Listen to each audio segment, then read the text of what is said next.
Okay, so far we're going to start chapter 11. We're going to pick up where we left off.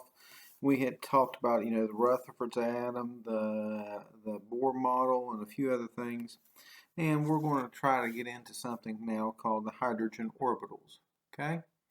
So one of the first things we're going to talk about is that we define the orbitals. We call this what's called a probability map. So when we take a look at this, in this region here, we call that a probability map. We say that there's a probability that we can find an electron in that area. Okay? Now, we're going to give it a 90% chance in that region. And one of the one of the things we do is that we shade this area and get a little bit fuzzy. So the greater chance of finding it's going to be closer to the darker area, and as we move away, the chances of us finding it decrease. Okay, so we think that there's a 90% probability that it will be found within that sphere, but if we look inside the sphere, it looks like that we might get it a little bit more detailed, more highly, greater chance. Now, greater chance it would be in this region here. And one of the things that we need to talk about is the fact that as it decreases, it never becomes zero. Okay, and we take a look at why is the probability never 100%? It's because, well, number one, electrons can move, so it could ever so slightly be farther out than what we predict in this region. So that's one of the reasons why we say 90% likelihood. Okay, and that's some of the things we need to try to remember.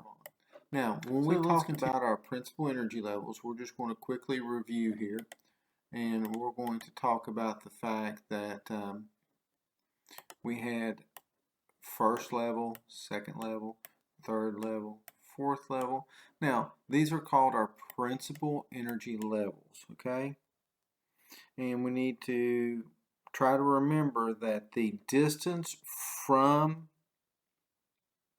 the nucleus is directly related to the energy level. So energy level 1 is the closest to the nucleus. Energy level 4 is farthest from the nucleus. Okay, so we need to try to remember that. One of the things that we talk about is so we're going to continue on. We have our first principal energy level, our second principal energy level. We've got these items called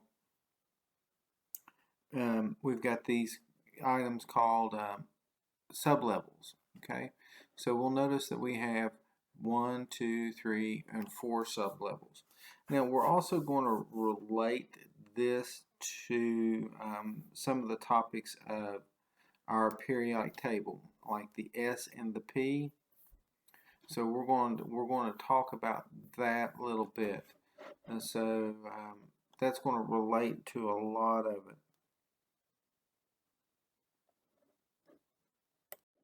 So let's take.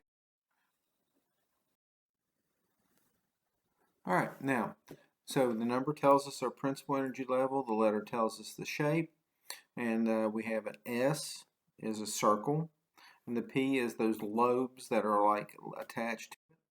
Now,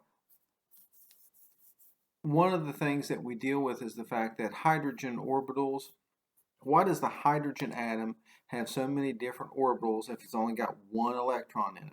Well, when we looked at the lights and we turned the lights on, we excited the electron and we moved it up to different energy levels.